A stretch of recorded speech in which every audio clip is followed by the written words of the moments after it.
How's it going, ladies and gentlemen? My name's Nick, and today we're going to talk a bit about why Mixer failed.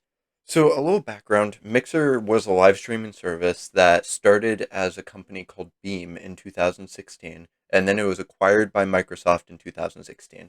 It was a competitor to Twitch and YouTube Gaming, if at the time you could even really consider YouTube Gaming to be a competitor to Twitch. So earlier this year, 2020, Mixer was sold to Facebook and it was integrated into Facebook Gaming, which who uses Facebook Gaming? I feel like Facebook Gaming is where moms watch other moms play Candy Crush Saga. Sweet. So why would Mixer fail? It was owned by Microsoft, a very wealthy backer. And like I said, it really only had Twitch as a heavy competitor. One of the more obvious reasons that they failed is poor money management. I mean, they signed a contract with Ninja for between 20 and 30 million dollars and then signed a contract with Shroud for around 10 million dollars. And they definitely did not get the return on investment because Ninja had 15 million subscribers on Twitch and went down to 3.2 million on Mixer. And although Ninja and Shroud brought in viewers, most of the time people just left after their stream. So because of that, you have this illusion of inflated numbers. So although a bunch of viewers came from Twitch to watch Ninja and Shroud, they didn't stick around to really check out the other streamers on the platform. But the thing is, Mixer attracted a lot of streamers. It seemed easier to grow on Mixer compared to Twitch because it felt like you weren't going to get buried underneath thousands and thousands of streams in every category. This resulted in a platform where there were a bunch of streamers but not that many viewers. Even when Mixer was still around, a bunch of people knew about the poor money management. I mean, to spend so much money on Ninja and then not make even a fraction of that back is obviously going to take a huge hit on the company. So it wasn't a huge surprise to anyone when Mixer failed.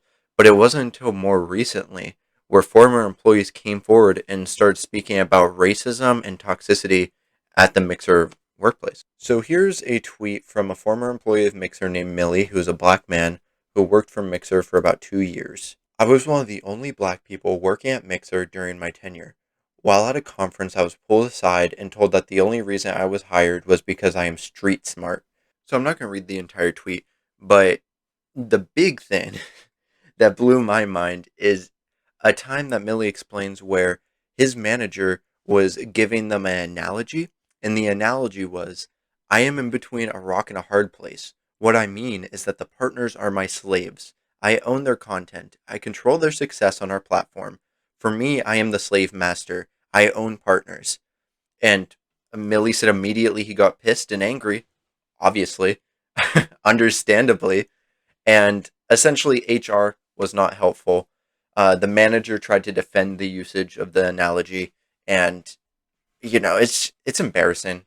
It's really embarrassing on the part of Mixer. Beyond a clearly offensive analogy by one of the managers at Mixer, it shows a complete disregard by Mixer management for the well-being of the content creators on the platform. Now, I'm not going to say that Twitch is, the holy grail of content creation platforms because it has plenty of problems. Same with YouTube, plenty of problems. However, I think this tweet and experience by Millie is a perfect example of what not to fucking do. Actually, I think Mixer as a whole is a perfect example for any company of what not to fucking do. Now, here's my opinion as some random guy on the internet who owns a webcam. I think that Mixer should have invested way more resources in the little streamers that were up and coming instead of trying to poach large streamers. If you could create a platform where you have unique individuals that are succeeding on that platform instead of just trying to like steal the popular people from your competitor, I think it creates more organic growth. But I also think it's really difficult for any live streaming platform to take off now that, Twitch and YouTube gaming have the market. And even then, like YouTube gaming doesn't really have a significant hold on the market. I mean, you have a few large content creators over there, but a majority of live streaming is done on Twitch. Streaming on Twitch allows people to create a community, and it's hard to just transfer that community across to Mixer or any other platform. And if you already have a community on a platform, you don't want to just go and leave and try to find a new community. I don't know. It's been a few months since Mixer closed. I still feel bad for all the small streamers that are trying to grind on Mixer just for it to vanish all in one day. I know a lot of them came over to Twitch. Hello, welcome to Twitch. But That's really all I had to say. I was curious about why Mixer failed, looked into it, didn't realize everything that they did wrong, and I thought I'd share. So, like, comment, subscribe, dislike it if you dislike it, like if you like it, and I hope to see you again.